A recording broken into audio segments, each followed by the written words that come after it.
Good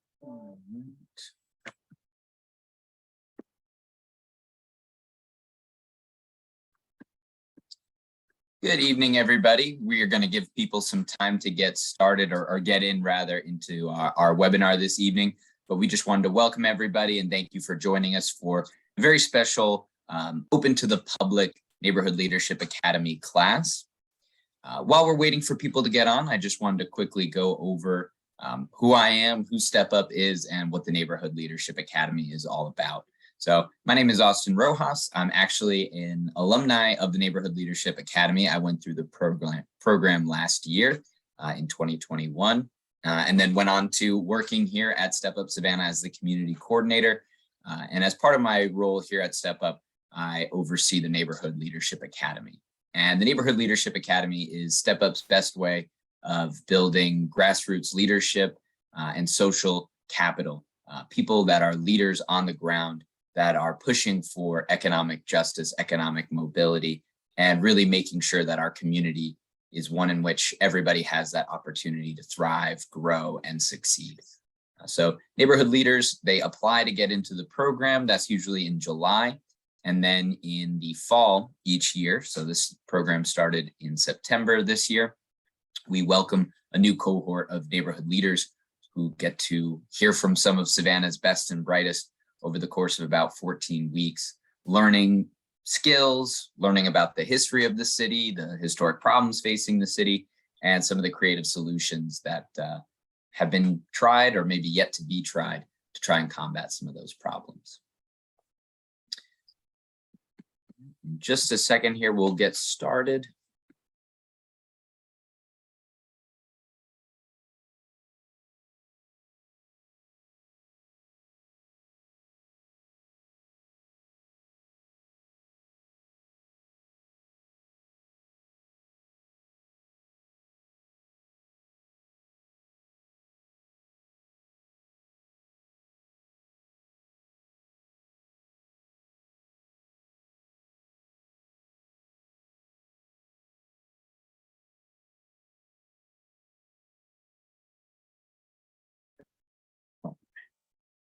Looks like we've got almost everybody from the Neighborhood Leadership Academy in here. I didn't want to get started without them. So without further ado, I'm going to introduce our presenters for this evening's session. Going first and talking about transportation justice in our community is going to be recently elected Senator Derek Mallow of East Savannah United. And just a second here so I can properly introduce our presenter. My notes are taking a little bit to load here.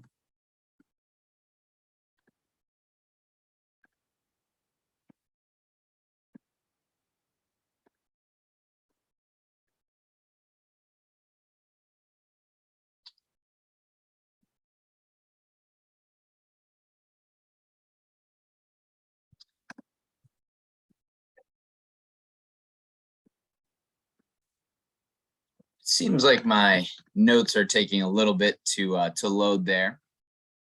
But just from what I know of Derek, he has been involved in the Savannah community pretty much his whole life, whether it be the Boy Scouts, as an elected official, and now as the executive director of East Savannah United.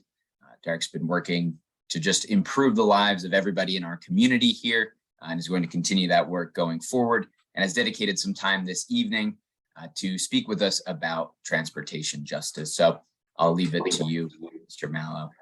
Thank you, Austin, and to the entire team at Step Up Savannah, Alicia, our executive director, and Alicia Brown, our other co-panelist tonight, Alicia.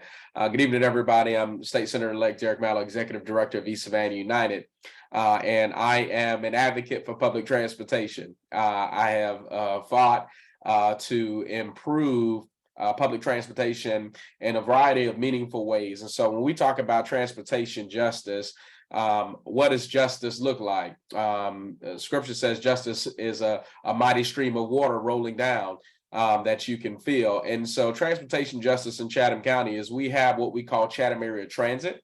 But I want to talk about Chatham area transit, because Chatham area transit doesn't seem real Chatham area-ish. So I'm gonna just share my screen with you all so that you all can see my screen. This is the current map for Savannah Chatham County CAT system. This is our CAT system map. And so when you look at our CAT system map, these are the routes that are on my screen, and you can see that by downtown, Forsyth, Davenport House Museum, popular destinations on the route. And you can see where the nucleus is right concentrated on the city of Savannah, but we have an entire community outside of the city of Savannah, right? Not all of the jobs are concentrated inside the city of Savannah. And so when we look at transportation justice would say, what's some of the places that you can't take a bus to in Chatham County? Pooler, one of those places. You can't take a bus to Tybee Island. Can't get a bus out there. You can't take a bus to some places in Port Wentworth, even though they're doing a service modification.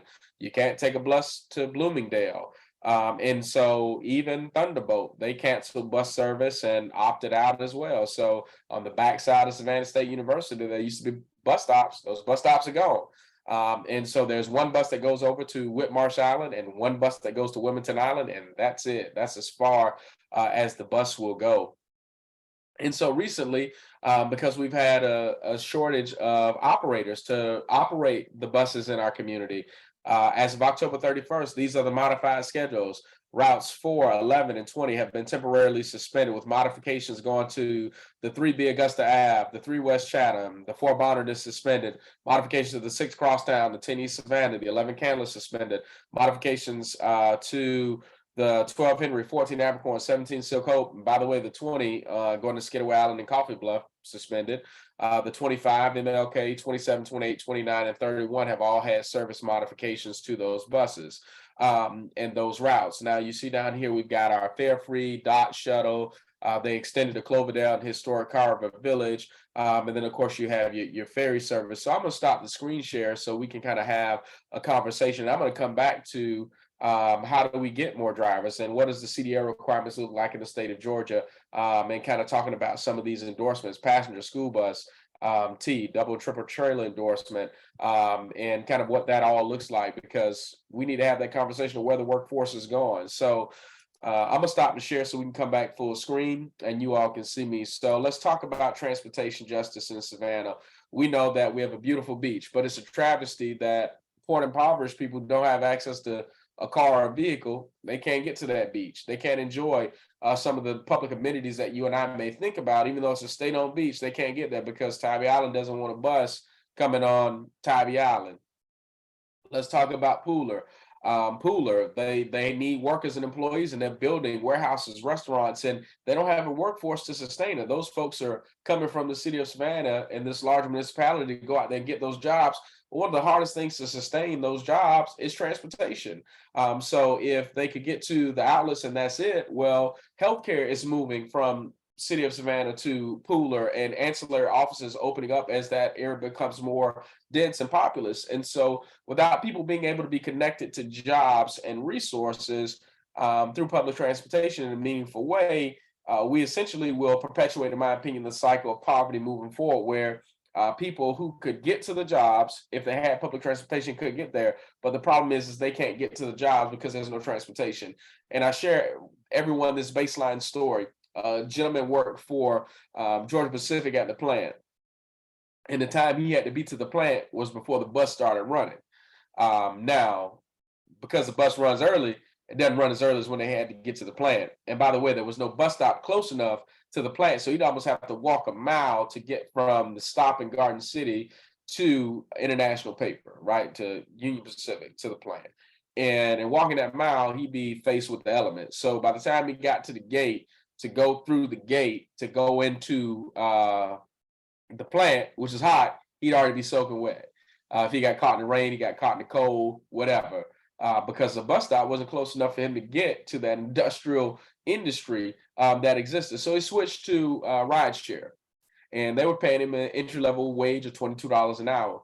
But by the time he started paying the Uber surge fee, the Lyft additional fees, and all the other stuff, by the end of the week, he was making less money than he did when he worked in the local drugstore as just a basic level cashier.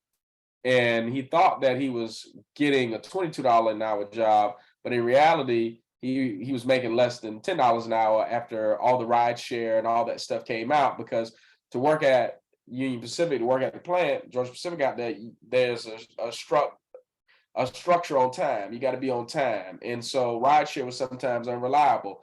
He'd lose certain points. So transportation became a barrier to his employment, and eventually he'd have to leave the plant, right? $22 an hour job, there's opportunity for mobility, but if you didn't have a car, it really wasn't mobile for you, because he had to have a helmet, he had to have his lunchbox, he couldn't leave the plant. You have to take lunch on the facility at the site, he had to have certain tools and equipment, and that's a lot to maneuver and walk with every day. And then you get off after sweating in the mill all day, come back and wait on the bus, try to get back home to do it again the next day, get something to eat, and that time of waiting on the bus and get back home, he's getting home, 6, 7, 8 o'clock at night, depending on the bus and the number of stops. And he's got to be up at 4 a.m. to start it over the next day. So he was really losing out on that opportunity. And so transportation justice in Savannah and Chatham County looks like a public transportation system that connects everybody. But we're talking about this great massive expansion with this new Hyundai plant. But the problem is how are the people going to get to the jobs? Because the people who need those jobs, that could fill those jobs, need social mobility. They need a way up, right? People aren't coming from their jobs down in wages. People are looking to progress in wages. So people who would be great employees in automotive manufacturing will be leaving and pulling themselves from lower level positions to go to a higher wage paying position in the manufacturing environment. So people who didn't make it at Gulfstream, for example, would then be competing for jobs at the Hyundai plant. But wait a minute, Gulfstream has a bus that goes to Gulfstream down Airport Road, because they saw this need to connect to a workforce to get students, high school students who were employees there to work because they didn't have a car yet. They were 18. They were just getting out of high school, coming to work for Gulfstream. They didn't have all the back end support that a lot of people would think some folks would have. So literally they partnered with Chatham Area Transit to get a bus stop, and they will pay for that bus stop, right, as a private industry. And they work to modify a service route to make that happen. But what are we going to do for the Hyundai plant? Well, that's way on the other side of Chatham County. How are people going to get connected to those jobs? And until we talk about a regional transportation, we really won't see economic justice in our community as it relates to transportation, because we don't think about the most vulnerable group who needs access to healthcare, they need access to jobs, and they need that reliable transit service to have enough operators. And so how does that all work into what we're talking about? Well, municipal government, right? We all pay a CAT tax if you live in the city of Savannah. The Chatham Area Transit collects a millage rate that's set by the Chatham County Commission, and that commissioner is responsible for collecting that tax, turn it over back to the transit authority so that they can operate. But what you have are several other municipalities who say, well, we don't want CAT. We don't want those people coming to our community, but we need workers. We need employees. We can't hire enough people. We can't do this. Well, some of the issues with hiring and bringing people in are based on our inability to connect communities together so that those communities can be a part of that solution. And recently on the ballot, we talked about this local transportation sales tax known as T-SPLOS. Well, on the list of projects, public transportation wasn't included. And I think voters gave a referendum that before we can widen Benton Boulevard, right, we want to be able to see folks get on the CAT bus to be able to even go see Benton Boulevard. Because in our community, there are people who still have not gone and saw that side of town. They've not been there. They've not taken a bus there. I don't care how you slice it or how you dice it, until you start connecting communities in a way that's meaningful in transportation, those folks will never get access to see some of those things. And until you think about it, how many of you have gone to the beach, gone to Tybee Island? Everybody's gone, hopefully in the class. If you haven't, we got to go and see it. It's a beautiful facility. But just imagine the amount of senior citizens that are transportation derelict. They can't go to the beach. They can't go get a meaningful route for public transportation and bus service to go shopping, get medication, and do that all within a nice time span. Even in the court system, I talked with several of our Superior Court jurists. They talk about the issue of people having to get the bus to court, especially in juvenile court. Some folks have to take the 14 Abercorn to get to the downtown. And so guess what? They may be late for court because relying on public transportation until we increase the amount of people on the buses and the frequency, we're going to have delays, and that's going to cause some transportation injustice. And so operators that work for CAT, if you got a CDL, you're a hot commodity. The ports, everybody's paying you, because remember, on the CDL, I'm going to share my screen so you can look at the endorsements. This will be important for everybody to kind of understand where we are with the CDL requirements in the state of Georgia, so y'all can see my screen. So this is our CDL requirements. So adding CDL endorsements, right? Once you get your basic CDL, that gives you the operation to drive a commercial vehicle. And so now, if you are upgrading an existing CDL to a higher class or adding a new school bus passenger hazmat endorsement, here are some of the other endorsements that you can get. So passenger endorsement, right, to operate people on a vehicle. A school bus endorsement, that's a separate endorsement on the CDL. You have the double triple trailer endorsement, which allows you to drive those longer tractor trailers. You have your tanker endorsement. And so notice the PS and N endorsement exams can be taken with a commercial learner's permit. So you can get the passenger, school bus endorsement, and tanker endorsement right out of the gate, but you have to have a valid commercial driver's license to come back and get the T, H, and X. So T would be tanker, H would be hazmat, and X would be hazmat and tanker combination. You have to have a valid CDL to get those endorsements. And so when you look at a person as a CDL, especially with these two endorsements, passenger and school bus, which most of our operators in Chatham Area Transit and the school board have a passenger and a school bus endorsement. So I'm going to talk about that for a minute. So if you are in the tourism industry, a lot of operators said, hey, I don't want to deal with the rigmarole with Chatham Area Transit. They're paying more money to drive a trolley, and I have the same CDL. And I got set hours and a flexible schedule, and I have to run 12s. I can do 8s. I can do whatever. And I enjoy talking with people. That creates an economic opportunity for them to take the same CDL and go make more money. We also have competing transit systems. We have SCAD that operates their own buses, and they have a private company that administers theirs. And they said, well, we can pay $25 to $30 an hour for an operator because we got to move our students throughout the city because we have a spread campus. And so they're competing for operators. And then you have your backfill where you had the backlog at the port. The people with the same CDL said, hey, I can get in a jockey truck and make short runs. I don't want to deal with the issue with public transportation and riding the bus with people. I can make more money with this same CDL and go over here and do that. And so the people we have working in public transportation that are our operators, that are our CDL operators, love what they do with a passion.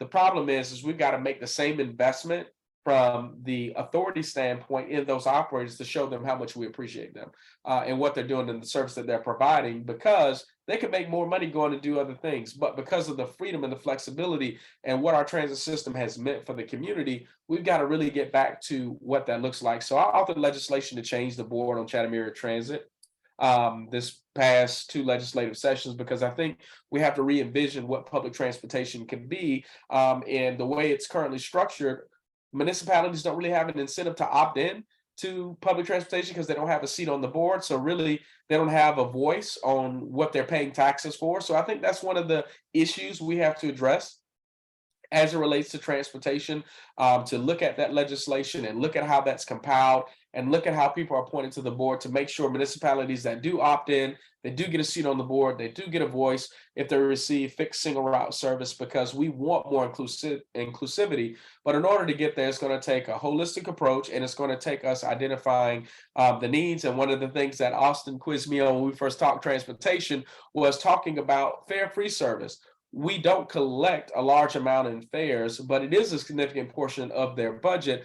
But what would a fare-free service look like? Because tourists enjoy a fare-free service, right? With the downtowner and the dot shuttle with the ferry. And so we need to look at what that may look like for people who are actually residents, right? And those folks who work in the downtown community, and how do we connect them better to make wages and work and employment and living conditions all tie in together. And I think that comes with having a master transit plan, which I will give CAT credit. They're conducting a master transit plan. But we have a lot more, I would call transportation deserts that exist where jobs are there, but people can't connect to the job. Step Up Savannah will do great work and get someone a $25 an hour job. But when there's no transportation, They can't get there. And not the bus isn't going to be for everybody forever, because some people will get a personal vehicle, but you got to think about it. You got a gas, you got insurance, you got maintenance. You still got to have, when that car breaks down, public transportation to be able to back that individual up to get them to work. And that's one of the largest issues we have in our community, is that there's a huge lack of just connectivity in all of the municipalities to help move people around. And so that's where I see transportation injustice happening. And no, Rome wasn't built in a day, but we can do a heck of a lot better tomorrow. And it starts by having these type of conversations and meetings like this, so that you, the NLA class, can go out and become advocates and champions for some of these issues, because you may not see it today, but until we look at what I call social mobility, where one rises, all rise together, if we're not backfilling as people move up the ladder and infilling those bottom entry level jobs, folks won't get there. And so if they don't get there, then you see all these other rampant things happening kind of in the community, where, you got to address childcare. I got to pick the child up from daycare. Any parents on the call, y'all know at 5:05, if you're not at the daycare, they're calling you. You're supposed to be here at 5 o'clock, and it's 5:05 and your child is still here. But if I'm on the bus and the bus was late and I'm waiting on the bus, I didn't get there at 5:05. So those are some of the issues that we're really working to try to identify. And my work with East Savannah United, we're working to try to make the community more connected, and connecting people to jobs so that they can earn more wages if they had an opportunity to get to them. So I'm going to yield my time now for questions. And I see the question that says, what can we do to push for more inclusive service throughout communities? I'm gonna hit answer live. So I think one of the things that we can do is push other municipalities to see kind of the error in not connecting communities, that Chatham Area Transit shouldn't just be limited to the city of Savannah. It was the Savannah Transit Authority, and we changed it to Chatham Area Transit to connect the entire county. We have got to get people to get out of the dogma of who these people are. No, every person should have an opportunity to take a bus to Tybee Island to go to the beach, because even for me, I drive a car and sometimes you can't find parking at the beach. I would rather park in a parking lot and get on a bus and let y'all take me to Tybee Island, and then the bus bring me back, because it's hectic getting on the island sometimes. And I don't want to drive. I may want to get on the bus. That's a way that I could connect with public transportation. I'm a taxpayer. I have a car, but I wouldn't mind taking a bus to Tybee Island. And the same thing to some of our other communities, where folks may live in Savannah but want to work in Pooler and healthcare, and they don't want to drive and incur the expense. If they had a guaranteed bus that would get them there on time, they might take the bus. And I always hear this analogy of these big old buses with people not on them, because when you're looking at the bus, people ain't riding the bus in the middle of the day. They ride the bus early in the morning. If you look at the buses early in the morning, they're packed. If you look at the buses in the afternoon, they're packed, because people go to work 7 to 3. 8 to 4, 9 to 5. Look at the buses around those times. I promise you, people on the buses. When you see the bus at 1 o'clock, no, it's not going to be a lot of people, because that's not when people going to work. You got to look at practical solutions on how things work, and how it's, a reality, and get out of the, well, I saw a bus and nobody was on it. Yeah, what time did you see that bus? What bus was it? What stop were you looking at? Did you look at the stop 3 stops before is where everybody works at? So that's why you didn't see anybody on the bus, because they all got off the bus. Have you ever went to the mall and looked at how many people waiting on the bus at the mall? Did you go downtown at the transfer center and see how many people waiting on the bus down there? People ride the buses, and just kind of get out of the notion that people aren't using them. And I think if we did that, we would absolutely be able to see transportation a lot differently, and look at public transportation differently, because it's not just poor people. Tourists use public transportation. I want to use more public transportation, but until the service is meaningful and connected in a way, we won't get there. So that's what I think we can do. And I hope that you all can be advocates and champions through your work with Neighborhood Leadership Academy to really help us champion and push elected officials at the county level to really make investment in public transportation, because it's absolutely vitally important for us to do that.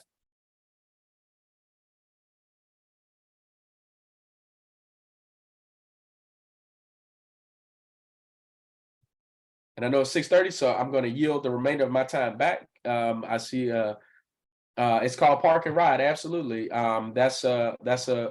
It's absolutely beneficial. It works. If communities would take it over. Is there a way to do a survey to determine whether need and or rider experiences? Yes, Diane, they've done a lot of studies, and riders have told them where the need is. It is just a matter of us actually acting on that and doing something about the data that we've already collected. I know Step Up has done some work and shared with them what their folks are telling them we just got to be practical and start implementing this stuff. I know they talked about a first mile and last mile, but there's a great risk when you put someone in a private Uber and they come off of public transportation. You take on a certain responsibility on public transportation that the person will get there safe when they get off the bus. It's their responsibility. But if you put them in a private vehicle after that, that creates a safety hazard, a safety issue. So we want to protect all of our citizens and want to make that connected, even with students that need to move around. They use the bus to move around, but it's hard for a student to trust a bus if it's not reliable. So we have to make sure we have a reliable service and a service that's affordable.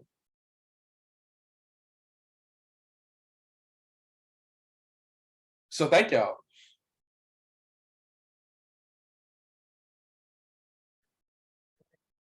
Thank you. And we'll come back a little bit later on after our second presenter if there are any additional questions. So feel free to continue putting them there in the Q&A, Okay. and we'll come back to those. For now, we're going to, well, first we'll thank our presenter, our first presenter, Derek, for a great presentation on transportation justice. I think, I remember my very first day in working in Savannah, I was on a call and Senator Mallow was there talking about public transportation. So I know that this is an issue that he cares about, that he's been working on for as long as I've been down here. So hopefully we can get this the solution in place so that he doesn't have to keep talking about it all the time. For now, though, we're going to shift gears and turn it over to our second presenter, Ms. Alicia Brown from the city of Savannah, to talk about environmental justice in our community. So a really brief introduction. Alicia Brown is the Clean Energy Program Manager for the Office of Sustainability. Since joining the city in August of 2021, Alicia has been responsible for the development and implementation of the 100% Savannah Clean Energy Plan. Under Alicia's leadership, the city of Savannah intervened in the 2022 Georgia Power Integrated Resource Plan as a member of the Georgia Coalition of Local Governments. She joins us today presenting on an issue that is also near and dear to my heart, like I said before, environmental justice. So thank you for joining us today, Alicia. Take it away. Thank you, Austin. Going to get my slides pulled up. It's great to be here tonight. I'm really glad to hear about all the focus that transportation justice has gotten, because that fits in so nicely with what we're trying to do on the sustainability front and on the clean energy front. Because you can't have sustainable, resilient communities if you can't get people from their homes to the jobs, or if you can't move them around in an efficient and, from our perspective, clean way. So excited to see that that's getting some attention, and hopefully we can be a part of that solution. But tonight I want to talk about environmental justice, which is something that's been getting a good bit of attention in this election cycle, and just in general over the past few years, as there's been more of a national consciousness around climate change and some of those issues. So to start off, what is environmental justice? This is from the father of environmental justice. It's one of the best definitions out there, but there's a lot of different definitions. But environmental justice embraces the principle that all people and communities have a right to equal protection and equal enforcement of environmental laws and regulations. Put differently, my own definition of environmental justice is making sure that everybody, regardless of their address or their zip code, is able to live in a healthy place and access clean water, clean air, and a healthy environment. There's a lot of environmental justice issues in Savannah where you see differences in the quality of service or the quality of life between neighborhoods. And specifically, you see a lower quality of life in some of your lower income neighborhoods, or neighborhoods that have a higher concentration of individuals of color. And some of those issues include flooding, urban heat effects, air pollution, noise pollution, utility burdens, and home hazards, just to name a few. And kind of central to all of this is an issue I mentioned earlier, which is climate change, which is affecting pretty much every aspect of our lives. So starting with flooding, we know that Savannah is a coastal city, and it's also a city that is innervated by different rivers. We face coastal flooding hazards, riverine flooding hazards, flash flooding hazards. And while no area is completely safe, we see that some of our lower income communities experience this at a higher rate. To be clear, this isn't just a matter of geography. Certainly, geography plays a role in where different neighborhoods do face different natural hazards, but it's also a factor of decision making in terms of which neighborhoods get better stormwater systems, which neighborhoods have more green spaces and trees that can absorb those floodwaters, which neighborhoods have more permeable surfaces versus lots of concrete and asphalt that doesn't let water flow through. So looking at this map, we see in the light green areas, those are areas that are generally safe from flooding as defined by the 100-year floodplain. A 100-year floodplain just means that you're only expected to see one flood every 100 years. So a lot of your wealthier downtown areas are generally shielded from these risks. Some of your wealthier areas out in Pooler are shielded from these risks, but then you've got some of your areas on West Savannah, the lower income parts of East Savannah, they do face those flood risks. So you see an inequity there. We also see that the flooding impacts aren't just monetary. It's not just that you lose your home or your livelihood. We actually see that when there are flood events that you have higher health impacts that stem from that. So this is an article from North Carolina. So it's not Savannah, but when you have exposure to floodwaters, you see higher incidences of gastrointestinal illnesses, because when you have a flood event, you've got all sorts of stuff in the water. You've got sewage that's overflowing. You've got chemical spills from industry and all sorts of debris in the water, and that can definitely impact your health negatively. It can get down into drinking water systems and can cause tremendous problems. And we see that has disproportionate burdens on lower income communities of color. Another issue is the urban heat effect, which if you haven't heard of the urban heat effect, that just means that areas that have more concrete and asphalt than they have vegetation, those areas, which are often urban areas, tend to be much warmer than areas that have more green space. So put differently, you have rural areas that even when it's hot, you don't have that same intensity of heat that you do in your cities. And if any of you have ever been, driving down the road and you can see the heat literally radiating off the pavement, you know what I'm talking about. So nationwide, neighborhoods with lower average incomes and higher percentages of people of color tend to have those neighborhoods that have less green space, less tree canopy, and more of that heat absorbing material. So looking at the graphic on the right, this comes from a project that some SCAD students did recently, and it shows you the temperature difference between shaded grassy areas, unshaded grassy areas, shaded paved areas, and unshaded paved areas. And it shows you just how much value that green spaces provide in terms of keeping things cool.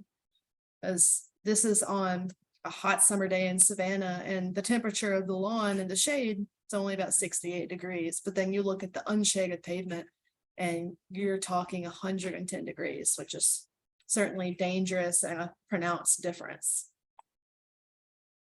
We also know Savannah suffers from some air pollution issues. We are blessed to have a diversified economy with lots of good quality jobs like Senator Mello was talking about, but some of those jobs do have an impact on the environment. So think like your port operations and the logistics industry, all those trucks and cargo ships, those release particulate matter and other pollutants into the air. We also have the paper mills, chemical manufacturers, concrete, steel, and then like your Gulf Streams and your imperial sugars. all of those industries, while great for the economy, have impacts on the neighboring residents. And those impacts affect people all throughout their lifetime. From, pregnant women can experience low birth rates and other birth challenges if they're exposed to air pollution. Children can experience asthma, developmental problems. Adults can experience heart problems, stroke, lung cancer, and certainly our elderly experience a lot of negative impacts from air pollution. And this is proven over years and years of research showing that the amount of exposure you have to air pollution can have a wide range of impacts. Like, it's not just your lungs, it's also your stroke risk, your heart conditions, even cognitive conditions like mental health and memory are related to air pollution, because your body has a stress response to these particles that are essentially invading your lungs. And even noise pollution.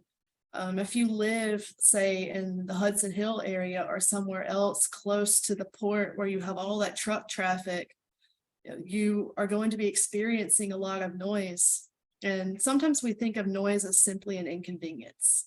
It's hard to talk when you have all the truck traffic or all the cargo ships coming by, but it's so much more than an inconvenience. It's hearing loss or tinnitus, which is just that ringing in your ears. But even more than those hearing related problems, noise pollution can cause or exacerbate cardiovascular issues, diabetes. Certainly it can lead to mental health and cognitive problems, sleep disturbances. And again, kind of like air pollution, what this comes down to is your body is having a stress response. And because of that stress response, your body is responding with inflammation, like there is some kind of invader. So it's a really serious problem. And just to put this in perspective, over here on the right, I have a decibel scale that shows you that like truck traffic, like you would have at near the port or near these other industrial corridors, that's about 80 decibels on average, which is enough that with repeat exposure, you can actually begin to have hearing loss and other forms of negative impacts from that.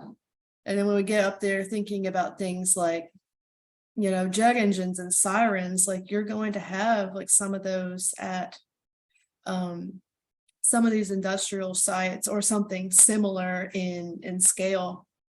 So we see all the impacts that some of these communities are facing just in the form of noise pollution. And it's something a little bit different from the others I've talked about. It's this idea of a utility burden. Just as a definition, a utility burden is the percentage of a household's income that is spent on utilities like energy and water. Typically, families that spend more than 6% of their income on energy or 2% of their income on water are considered burdened. Just to put in perspective how significant this problem is, the National Association of Energy Assistance Directors, which is made up of people who administer programs like the federal government's LIHEAP program, the Low Income Home Energy Assistance Program, they reported that Americans currently owe more than $16.1 billion just in past due energy bills. So not even talking about water. A lot of folks coming out of the COVID crisis and just with the way the energy prices are increasing due to some of the challenges in Ukraine, there's a lot of struggle in just paying for routine necessities like electricity, gas, and water. Show you the extent of the problem here in Savannah. This is an energy burden map from our 100% Savannah Clean Energy Plan. And as you can see, there is a lot of red, maroon, and purple on this map where individuals are paying in the neighborhood of 8, 10, 12, 15, 20% of their income just on electric and gas. So looking at some of these areas, you've got your Yamacraw Village area, your Hudson Hill, Bayview area, Woodville. A lot of areas like are really your Kyler Brownsville area. a lot of those are really struggling to pay for electricity and gas. And we see that with all of the happenings that I mentioned earlier in Ukraine and other parts of the world, those pressures are only increasing. A lot of this comes down to, if you're a lower income family, you might live in a home that has less insulation. It might have some roof or foundation issues that allow cool air and warm air to escape. You simply just might not have that much disposable income to begin with, maybe an older HVAC system.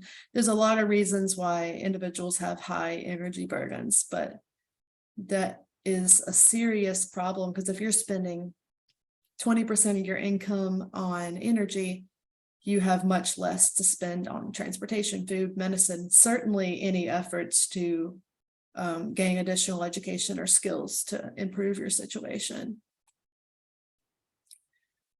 We also have some issues with hazards in the home. I was just talking about the condition of the home and whether you have gaps in the roof or in the foundation, and certainly those repairs are important. But we also have some pretty serious environmental hazards in some of our older homes. With Savannah being a historic city, certainly you've got wealthy individuals who live in older homes and less wealthy individuals who live in older homes. But the difference there is some of the lower income families can't afford remediation of hazards or even like routine repairs. So they deal with situations like having asbestos in their home, which can cause cancer, or lead paint, which if ingested by children or breathed in can cause all sorts of cognitive issues and can poison you. We still, I imagine, have some homes that are old enough to have lead water service lines. So you're drinking water that, while it may be clean when it's leaving the plant, is no longer safe when it's getting to you.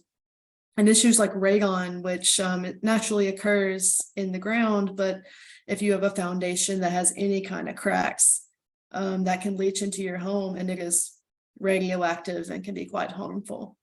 Or mold. We have some families who can't afford their utility bills so much that they never run their HVAC units, and as a result, they have a hard time controlling the moisture content in their home, and as a result, get mold that causes all sorts of respiratory issues, allergy issues. So we have a lot of inequities in that sense in Savannah, where you've got homes that just have prevalent environmental issues, and that proliferates into all areas of life that affects your health. In the case of lead exposure, it can affect behavior. And studies have shown that if you're exposed to lead as a child, like, you have a higher chance of ending up in prison, just because of the way that lead exposure affects your brain and your cognitive development. So a lot of inequities to contend with from that perspective. And at the end of the day, they all come back to environmental justice. You have a right to clean air, clean water, a healthy home, regardless of your zip code. And yet that's just not how things end up. So wanted to wrap up with that. Happy to take any questions you might have.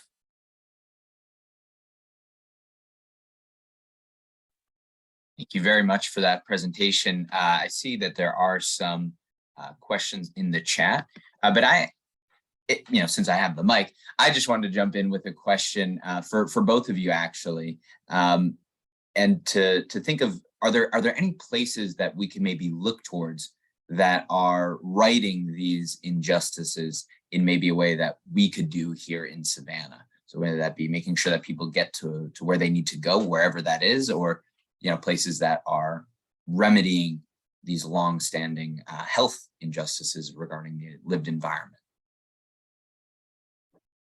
For me, because the Chatham Area Transit is an independent state authority, their authority, is through state legislation that creates it as a state authority. And they do have a board.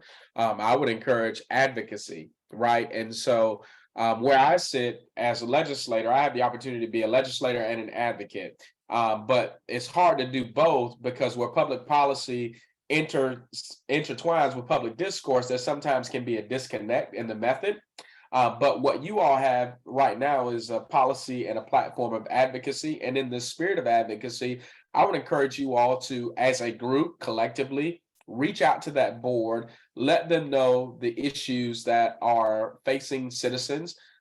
If you wanted to speak with residents and get their input about CAT and conduct your own kind of independent survey, that would be a tool. And just say, I'm hearing from residents that this is an issue, because for advocacy, what we have to do is give a voice to the voiceless, and people oftentimes may have a voice, but they may be yelling in the wrong direction. And if you can direct their voice to be heard with your voice, what was now one person yelling in the wrong direction are now maybe 5 people yelling in the right direction. And so oftentimes what I hear from a lot of these folks on these boards, well, no one ever says anything because they don't know you exist. They don't know how to get to you. It's not a roadmap. And the intricacies of government, we have made it difficult for the average everyday citizen to figure out who does what. And so when government is complex and compound, you may think I need to reach out and talk to the people, the operator on my bus, but you don't realize that that operator can't go back and tell CAT what the issue is. And so that's one of those things that we need to do as an advocacy group, and a group saying, hey, we want to look at solutions. And I saw a lot in the chat. That's one of the ways I think we can amplify the voices of those who are marginalized and those who are in transportation justice deserts, to kind of speak up for them and advocate for them. Because if we don't do it, listen, if you're struggling and you're, relying on public transportation, you're trying to make ends meet, the last thing you got time to do from, raising your children, trying to get your medicine, trying to get on the grocery store and getting off the bus at work dead tired because you work a job that might be a browbeater, is to figure out how to raise issues about public transportation. It's last on your list. But for those of us who see the injustices, we have a duty to say something. And there, I'll leave you with this quote, and it says, all that is required for evil to triumph is for good men and women to stand by and do nothing. We are the good men and women, and we cannot stand by and do nothing. We have to do something. Yeah, my answer to that would be, there's a lot of different things that could be done. I wouldn't say that any state is just completely solved the problem. Environmental justice is just now really getting the attention it deserves. But some things that I would point you to is that the solutions aren't that hard. So for instance, something that could go a long way on some of the issues I raised, like flooding, urban heat effects, air pollution and noise pollution. Trees is a big one. Trees retain a lot of water. They provide cooling. They filter out contaminants from the air, and they can also serve as a buffer for noise. So while that doesn't solve every single problem, like that shows that the solution doesn't have to be something that costs billions of dollars or is, technically and politically challenging. But some states that are doing really well, especially looking at like utility burdens and some of the home health hazards. Minnesota just recently put out a program as part of its utility funded energy efficiency programs that does home repairs, including remediation of things like mold, things like disturbed lead paint, asbestos, dealing with some of those home health hazards. Another would be Pennsylvania has a similar program where they're making investments in some of those homes. Because what we don't want to do is displace people from homes because the homes are less than perfect. We know that home ownership is essential to wealth building, and we don't want to further reduce the home stock that's available. We want to make investments in the homes that people already have and make them safer and healthier. So that's something that I would say. Other options to be looking at, especially on the flood front, is just better management of some of the waste that we have. Like if you compost like organic materials and wood waste and things like that, you can use that to fertilize the soil and also hold more water and just create healthier environments all around. So there's a lot of simple solutions that we're just not taking full advantage of yet. I did want to respond to one of the questions in the chat, which was how do we contact someone to help bring light to the environmental injustice in our communities? It really depends on the issue, specifically on the utility bill side and the fact that some individuals are paying 15-20% of their income on energy and water bills. Reach out to your public service commissioner. It's probably one of the most important elected bodies that you have never heard of. but they have a website, Georgia Public Service Commission, and they are elected to regulate Georgia Power and make sure that they don't charge you too much. That's a very easy thing that you can get involved with. And on the flooding and urban heat side, we've got some great organizations here in Savannah that are working on that. The Savannah Tree Foundation plants trees on FEMA lots to make sure that those lots that perpetually flood have those trees there to absorb additional floodwaters. And reaching out to your city council members too.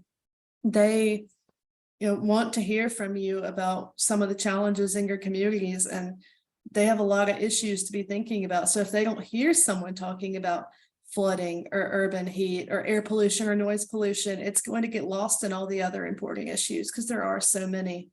But they're very responsive, and the city stands prepared to work on some of these issues. So the county and other elected officials, they really don't get enough participation in council meetings or any other public meetings. And I know we all have so much going on, like it's a lot to ask to be politically involved, but I assure you, when they hear from you, because it doesn't happen very often, they're going to respond. Terrific. I'd just like to also add on there with the Public Service Commission. There have been some changes going on. It was going to be on the ballot this November. That has changed. Just stay up to date on that, because there will be an election sometime in the near future to actually decide who our public service commissioners are. And so that's going to be really important if you want to have an impact on how these things are looked at, regulated, and who's going to be responding to the issues that you raise. You have a direct say in that. So definitely stay up to date on the public service commissioner election. Jumping back up to some of the other questions, we had a question for public transportation regarding if there's been a focus group with current Uber and Lyft drivers to transition them to be bus drivers. One of the things with Uber and Lyft drivers, and one of the reasons people drive Uber and Lyft, is because of the freedom to turn on and drive and then come off when you want to. When it deals with public transportation, there's greater risk when transporting people. It requires a heftier commitment to the CDL process, which some people get discouraged on that process. And there's some other ancillary testings that is done through the Department of Transportation, DOT, a DOT physical. And so for a lot of people that may be on insulin or certain medication, Uber and Lyft allows them to drive.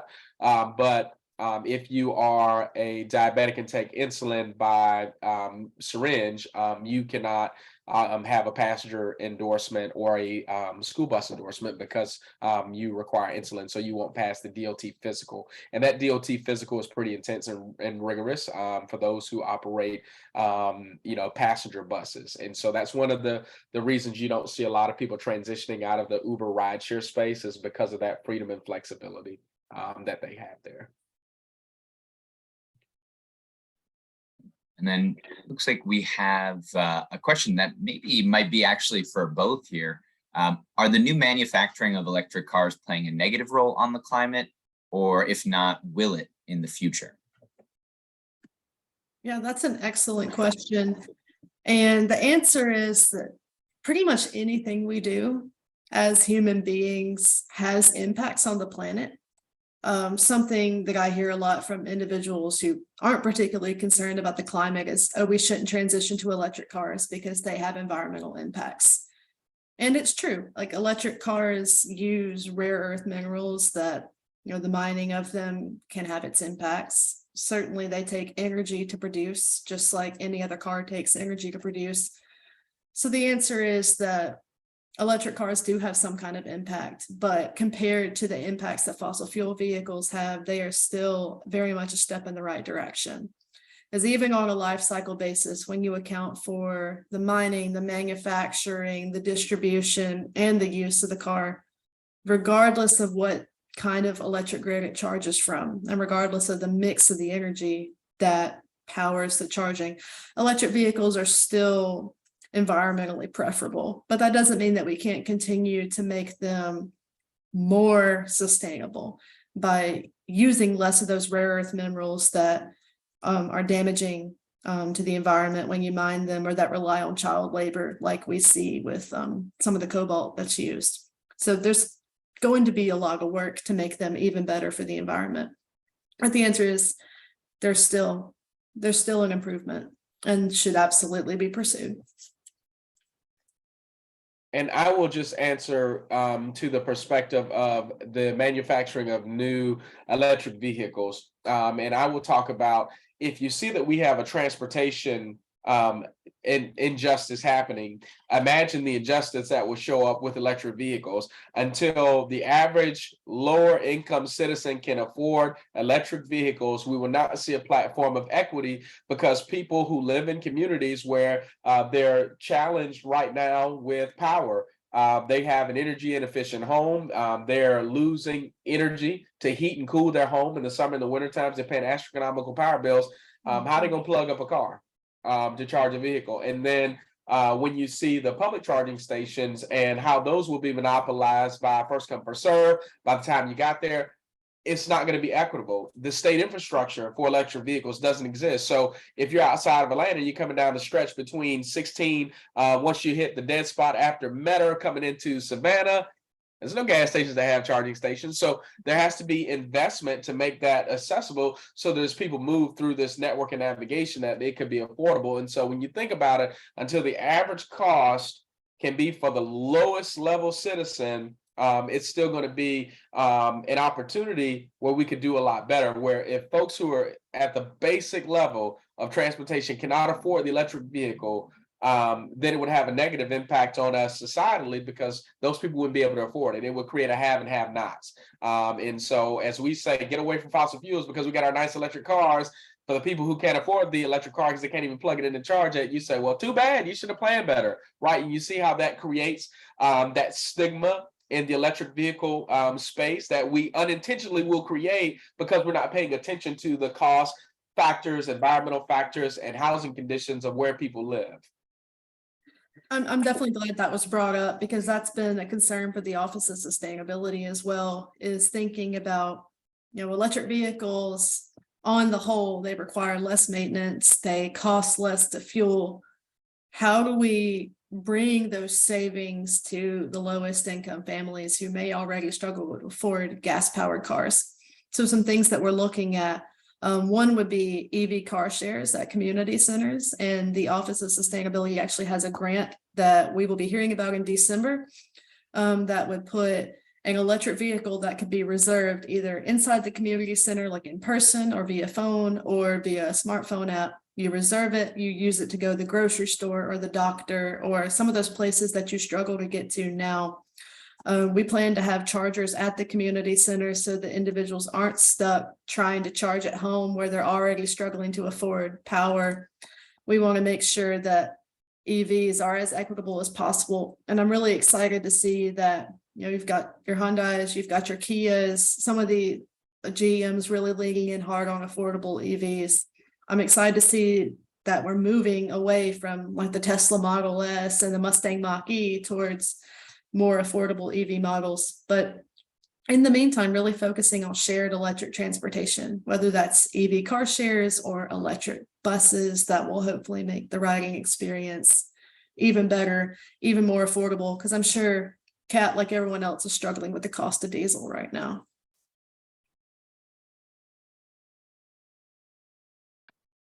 Looks like we had another question, just sort of building off of an earlier question. Just coming back to what can an individual do to address some of these issues?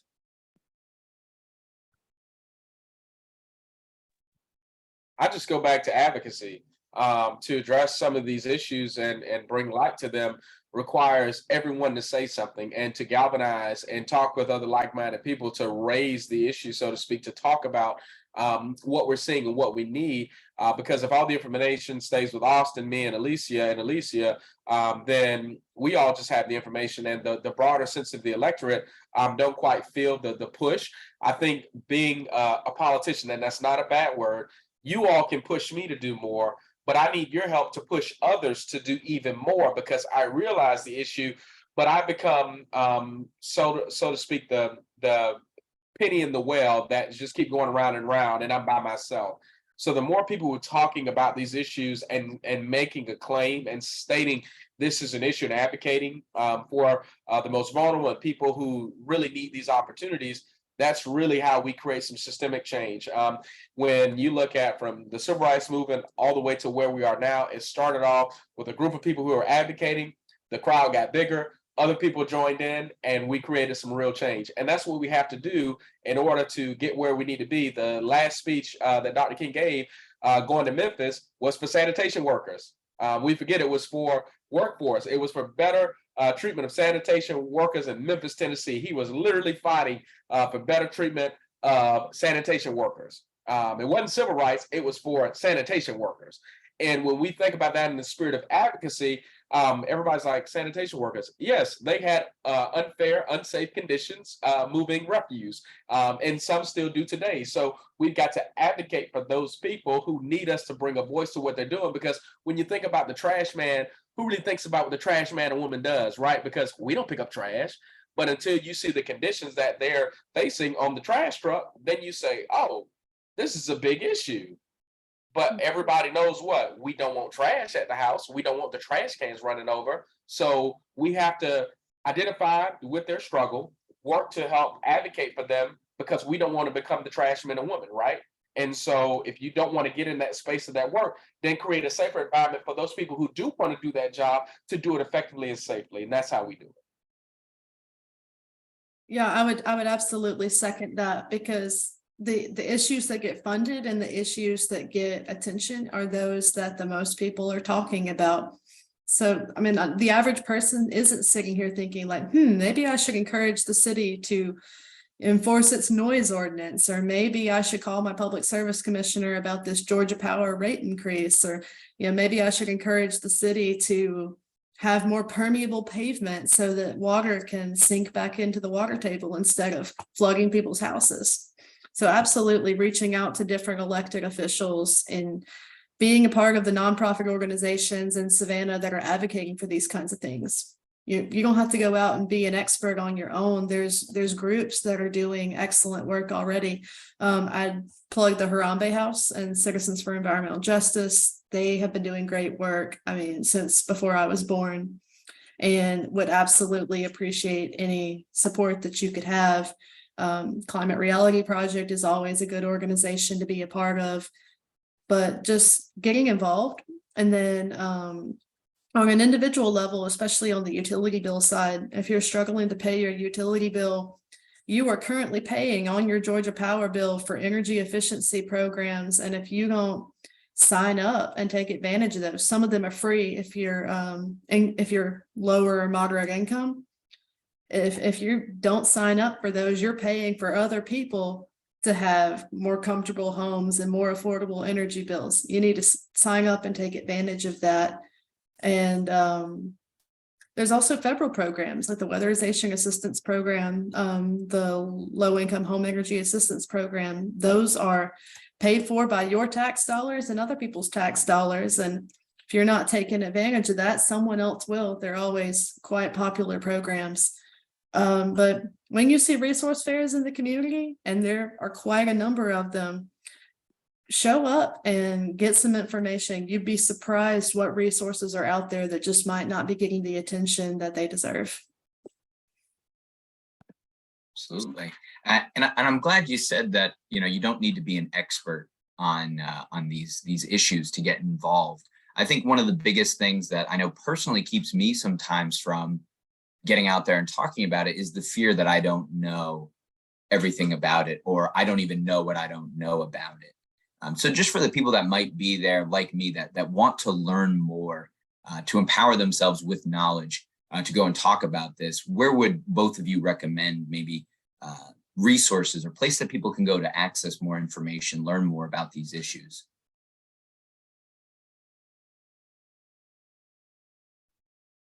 Go ahead, Alicia. Oh, I was just going to say some of those organizations I promoted, like Harambe House Citizens for Environmental Justice, they have a website, they have a Facebook page. The City of Savannah Office of Sustainability, we have a website. We post things on the city's Facebook page. It's not hard. Give it a like. Like most of your elected officials and local government bodies are on social media, or they do have a website, and you're on there anyway. You might as well get a little bit of meat with your candy and get some of that information. But also just for environmental justice issues in your community, honestly, just looking around and seeing, do I see this kind of flooding in Ardsley Park?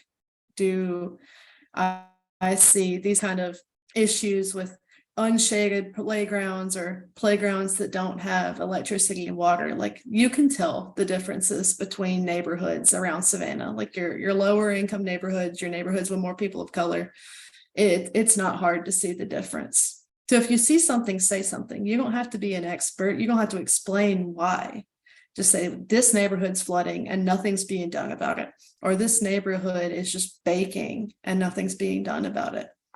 Because again, we just need people bringing attention to the issue. But there's always a lot of excellent resources. Like if you just look up environmental justice, you'll come across like Dr. Bullard, who was in my presentation. You'll come across the EPA. Universities and colleges are always excellent resources. I imagine most of us in school have learned what's a good source and what's not. Wikipedia. So yeah, we have the world at our fingertips and more information at our fingertips than any generations had before. And I encourage you to use it. I'm going to say that when it deals with transportation, there's a board. There's a chair and members of that board. Email the chair and email the members of the board. Email the executive director of the authority. Let them know that you have noticed the service modifications. What's the plan as a taxpayer, right? We all pay taxes. As a taxpayer, what's your plan to reinstate those routes? What's being done? And ask the tough questions of those that you have elected. And you can ask your county commissioners as well as the chair, who quasi oversee Chatham Area Transit, because they fund the paratransit and they are the they're the tax collecting entity. Ask them, what are you all doing to address those issues? You have members on the board, on the county commission. What are you doing as a county commission? We pay enough in taxes. What are we doing to address these issues? And going back and holding those elected officials accountable, because elections are not about when we're campaigning and asking for your vote. Elections are about what we're doing while we're in office and how we're advocating for people while we currently hold the office that we have, because you will choose if we come back and hold that office again. And if you're unhappy with our service, the loudest noise you can make is the most silent when you don't vote for us again. And so I would encourage you, in the same spirit of advocacy, don't be afraid to push back on your elected officials, your elected leaders. Tell us what you think, because some folks live in a vacuum. They live in a silo. They don't hear what the average citizen is saying, because sometimes they're connected and removed from that. So to what Alicia Brown said, I live in a community where I've been fighting and pushing to address inequalities in the park here.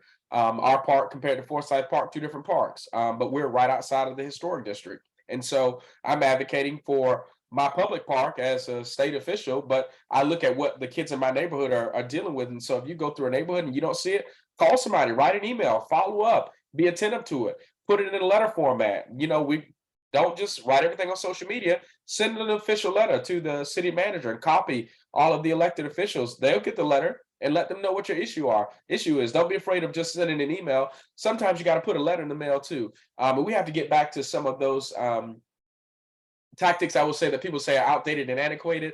The letter is impactful. And the email is impactful, but when you print it, that lets them know you took time and you're expecting a response. It's not just a send out an email. And lastly, connect with Step Up Savannah. I did see that they're doing great work. They can connect you with great resources, and they can tell you how to advocate and what they need help with, and how you can help them advocate for the greater good of our community. So leverage this group right here, and I hope that you stay connected and help them move the mission forward by having them advocate to the rest of us so that we can make some real change. Absolutely. And for people who are on this call who maybe aren't in NLA or hadn't gone through NLA, reach out to me. You should have my contact information by having registered, but if not, my email is arojas@stepupsavannah.org. We've got ways for people to be involved in making this advocacy more accessible for you. So we know that there are boards to get on, or people to email, people to call. We get that information, we can put that in your hands, and we can direct you, where to go, who to talk to, who to get in touch with. Now, I'm not seeing any additional questions in the chat. For Mr. Gordon, I will compile an email with resources from this one for our NLA class. But for my last question to our presenters, I'd like for each of you to just sort of picture Savannah in 2027, at the end of 2027, so 5 years from now, thinking about your particular area, transportation justice and environmental justice. How does that justice look 5 years from now? How have we gotten more just, or how can we get more just in 5 years from now? And I know that's a big one, so yeah, definitely take a minute to think about it.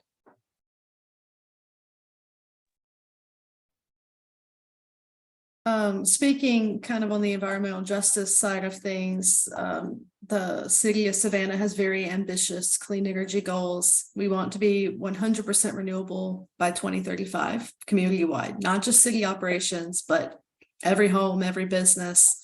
And one of our interim targets for that is 2025, and that's to be 30% renewable.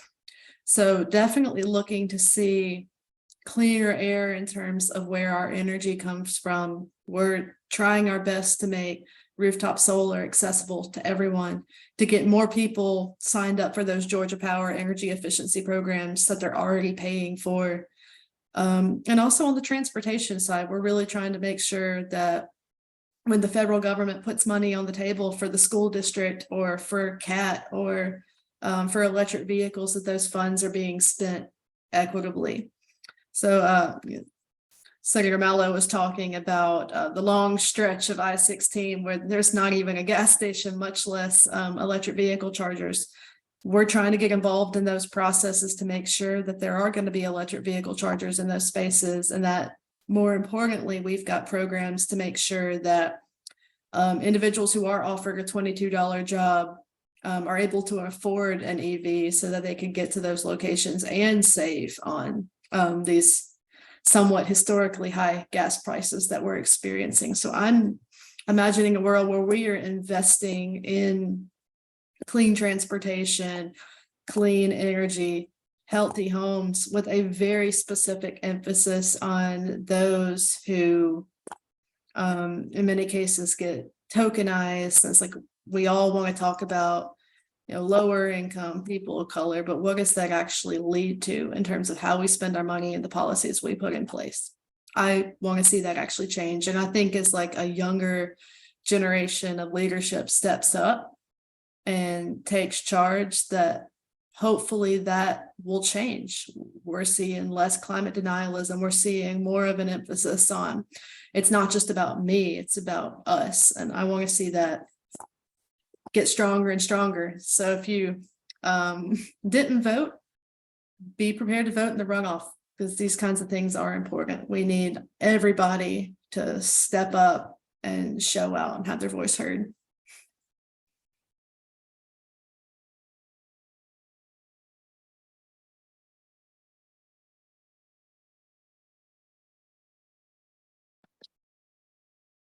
And for transportation justice, what are we hoping that we look like in our community in 2027 regarding transportation justice? I think what we'd look at in 2027 when we talk about transportation justice is we should have had a transportation master plan by then.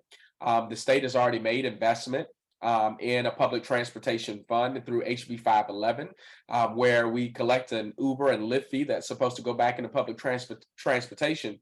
But now that's where the advocacy comes into play, that money comes out of Atlanta and comes back to smaller governments like Savannah for transportation, because the focus in the state legislature is one that really Atlanta monopolizes a lot of the money in the state of Georgia. There are so many investments in MARTA and the expansion of MARTA and the MARTOC committee that they have a single hold on how those dollars are advocated. And so we get the pennies and crumbs to the rest of the transportation dollars as we compete as a state. But as you see, by 2027, other cities like Augusta, Columbus, with the new Hyundai plant, there may be a regional transportation system that exists between Savannah, Chatham with Bryan, as well as Effingham, because Effingham can't stand up a transit system and neither can Bryan, but they could partner with Chatham Area Transit to offer some ancillary services. So by 2027, we see a different roadmap when it comes to public transportation.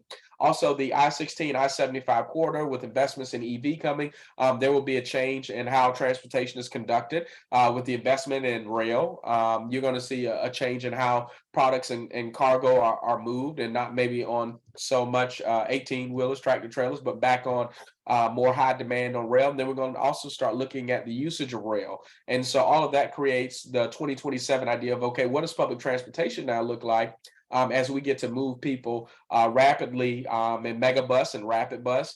I know that was one of the things that was in the chat and talked about maybe smaller buses, but not smaller buses. We got big buses because we're going to need to move a lot of people at one time instead of smaller buses to move people at intermeeting variables. So we'll need to take a big bus of people to the mega site, not a smaller bus of people. And so when you think about your bigger economic jobs, your hotel industry, your downtown industry, that needs a big bus of people. The hospital, they need a big bus of people to drop off a workforce, not a little bus, because they need everybody to clock in by 7 a.m.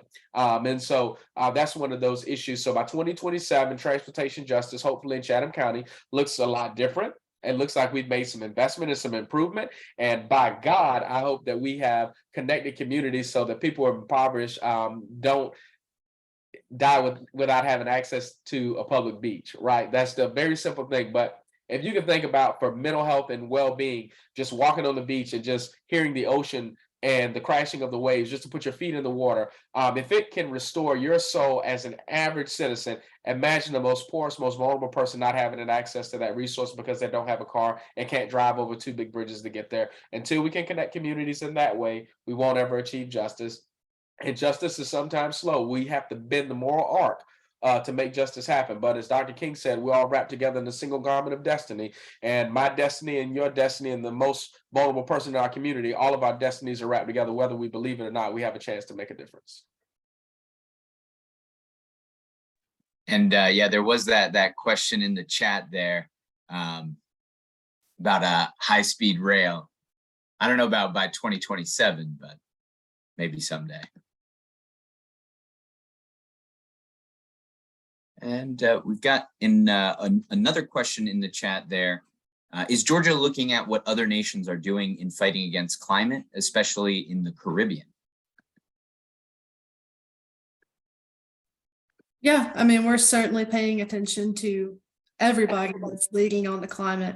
I will say Savannah as a city in a state that doesn't necessarily share our concern has some challenges.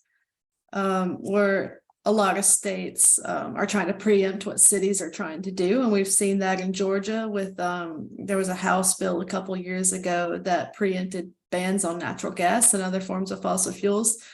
But yeah, we're absolutely, every state that's doing well, every city that's doing well, every country that's doing well, we're trying to borrow ideas and put them into practice here. It's an uphill climb because there's a lot of worthy causes that need to be funded and that need political champions. And sometimes we have to compete for elected officials' attention. But that's all the more reason that we need your support on these issues. I will say, being from the city of Savannah, we talk about sea level rise, but there are still a vast group of people who deny that climate change and sea level rise exists. And we know that hurricanes are coming more frequent. We know that the storm surge is getting higher and higher. And we know that in the next 100-year flood in the city of Savannah, an entire African-American community could be wiped out on the west side of Savannah with the next 100-year flood. And so everyone can talk about how the city was built and how it's designed. But listen, things were designed a certain way and communities were built a certain way because the city of Savannah was segregated all the way up to 1972 with, the benches being taken down in Davin Park so African Americans couldn't use them. So some things were designed by intention, but we have to continue to push and advocate and legislate and send people who are going to address these issues, because it may not be you living in that community, but imagine a group of people who would be displaced like the next Katrina. What a catastrophe that will be, and folks will lose everything that they built their livelihoods on. And so, and if it's not you today, then it could be you tomorrow. And in the same spirit of advocacy, you're going to want someone to jump in for you. So we have to identify sea level rise. We have to identify climate change is real. We have to talk about carbon emissions and what those do on our community, what they do for people with asthma, all of the impacts that exist. And so we're looking at those things on my side of the aisle to talk through them. But there's also a huge thing that Georgia Power has, and it's called the Territorial Act. And it gives them a single autonomy to describe the type of power that happens in the state of Georgia. And it is almost entirely impossible to compete against such a conglomerate of an entity, because it's not Georgia Power, it's a Southern company. And a Southern company is a massive company that is natural gas, that's a Southern company. Atlanta Gas Light, that's a Southern company. Alabama Power, that's a Southern company. It is a huge conglomerate. I mean, this is big power, this is big money, this is big energy. And until we can really identify our energy needs and demands, most people don't know this. I'm gonna let y'all in on a secret about environmental justice. Do you know that the state of Georgia Power, they sell power to other states? Do y'all know that? Like, we make more power than we need, but we sell that power to other states that are starving for power, like Florida. So we sell power back down the line to Florida because they don't have enough power to sustain their state. So we literally are in the business of making more power than we need to sell that power. That's why that nuclear power plant is so important, because we want to sell power, not because we need it. We want to sell it. And that's something that everybody should be aware about.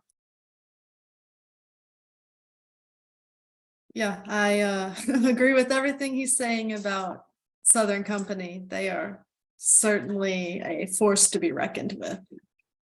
But, more and more people are keying into what's going on. I've been really surprised the last couple of weeks at the Public Service Commission. A lot of everyday people have gotten in their cars and driven 4 hours from Savannah to Atlanta to go tell the public service commissioners, hey, this is getting out of hand. You can't raise my bill $15 a month. We don't need these forms of energy. And we need more of that. Those personal stories, they move the needle.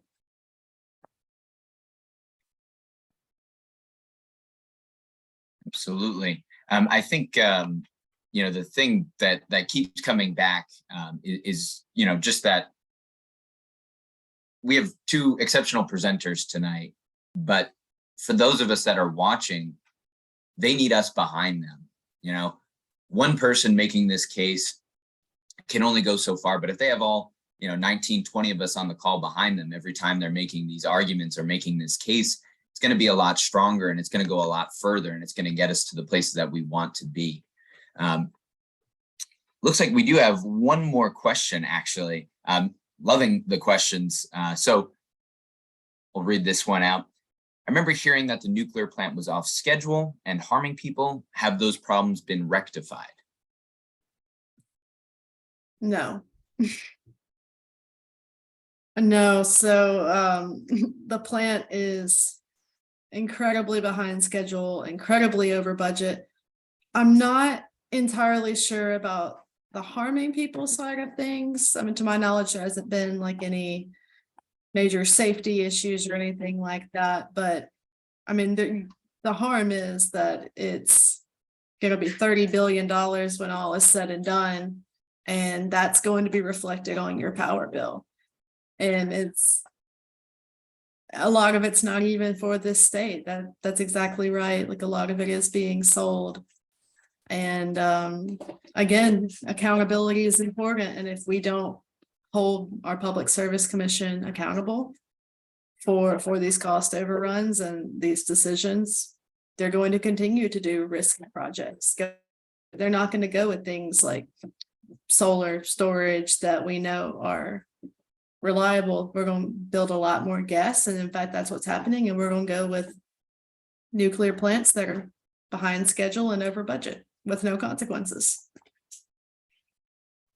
And I mean, we got to talk about Vogtle as an entire operation. This is a 10-year construction project, right? And you hear everybody talk about inflation and everything that's going on in inflation, but nobody is talking about the $14 billion price tag from 2012 that was projected from Plant Vogtle. That is now going to cost us $30 billion, and it's still not operational. Won't be operational until 2023, but we got money to throw away at a power plant that ain't sold a lick of power yet. And they'll say, but we're building Plant Vogtle because we said we wanted to move away from fossil fuels and move to a more nuclear fuel, right? And that will be the selling point. But yet again, we still haven't even taken the first reactor on. It won't come on until 2023. And we're $30 billion behind on the initial $14 billion investment. But we're supposed to pay for that on the backs of our power bills, and that's okay. You see where that's going?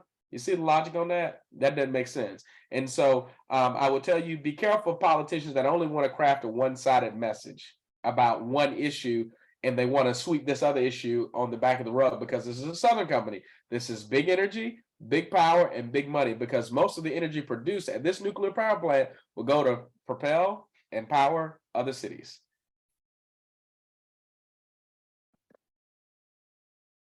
It's just so important to stay up on these things and keep up on these things. And so I guess my action item for the people watching right now is, maybe create another social media account, or just use the accounts you have today and just follow all these different, the city of Savannah, the county, the General Assembly, they all have social media pages. Follow them, add them to your feed. So that way, when you are scrolling through, you are seeing these updates, you are seeing ways that can be involved. You're making sure that you're seeing those resources and that they're where you are. When we're on this end working in these organizations, our big goal is to meet people where they are. If you're on social media, meet the organizations, they're going to be there. So give them a follow, stay up to date, and find ways that you can be involved. And I'm going to take the last question actually that came in. Where does one begin to organize? And that's going to start with there's a lot of organizations doing it, but here at Step Up Savannah, we want to see these changes. We want to see a more just community, and we are organizing people to advocate for themselves, to advocate for the people who don't have the time to advocate. So, we've got tools, we've got the time and energy, and we're going to put that power into people's hands. NLA is a great way to kick this off. If you were participating in NLA this year, you got to hear from 3 different levels of public servants. You got to hear from somebody working in the General Assembly, somebody working for the city of Savannah, and a Chatham County commissioner, just as part of the whole experience. So you got to have that FaceTime with those elected officials, and can reach out to them and build that relationship and have that dialogue. And then as Step Up Savannah continues to work on these issues, we'll be offering opportunities for people to text their friends to let them know what's going on, text them ways that they can get involved, give them a call, reach out to them on Instagram, Facebook, Twitter, whatever the case may be. So we're going to be putting tools in people's hands so that we can get the word out there, organize people, and take action. So that all being said, I wanted to again thank our 2 presenters for sharing their time with us this evening, sharing their knowledge, and sharing those resources with us. It's been a tremendous evening. I've learned a lot, I know. A lot to take back and take with me as I continue on.